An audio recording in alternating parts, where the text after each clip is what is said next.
आज आपण बनवूया पापलेट फ्राय. सो आपण कोथिंबीर, मिरच्या, आलं आणि लसूण घेऊन त्याची पेस्ट करून घेऊया. त्यात मालवणी मसाला 2 ते 3 चमचे, 1 चमचा तिखट, धने जिरे पावडर 2 चमचे, अर्धा चमचा हळद टाकूया आणि कोकमचं पाणी. ते सगळं चांगलं मिक्स करून घेऊया.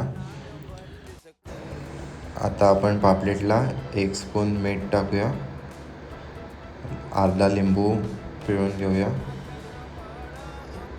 व त्यात तो केलेला मसाला टाकून त्याला मस्त पापलेटला लावून घेऊया आणि अर्धा ते 1 तास मॅरिनेशनसाठी ठेवूया. त्यानंतर तव्यावर आपण तेल गरम करूया. एकदा तेल गरम झालं चांगलं की त्यावर आपण आपले मॅरिनेट केलेले पीसेस तव्यावर टाकू.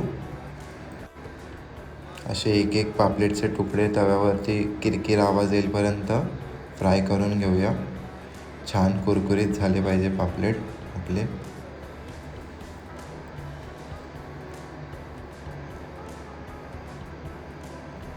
पापलेट शिजायला साधारण 10 ते 15 मिनटं पुरेशी आहेत. असे छान पलटी मारून घ्यायचे. दोन्ही साईडनी कुरकुरीत झाले पाहिजे पापलेट आपले, तर खायला पण मजा येते छान. आणि आपण मग सर्विंगसाठी एका डिशमध्ये सर्व करून घेऊया. असे छान आपले पापलेटचे तुकडे दिसत आहेत. मस्त टेम्पटिंग वाटते सगळं. असं जेवायला बसूया आता. या जेवायला.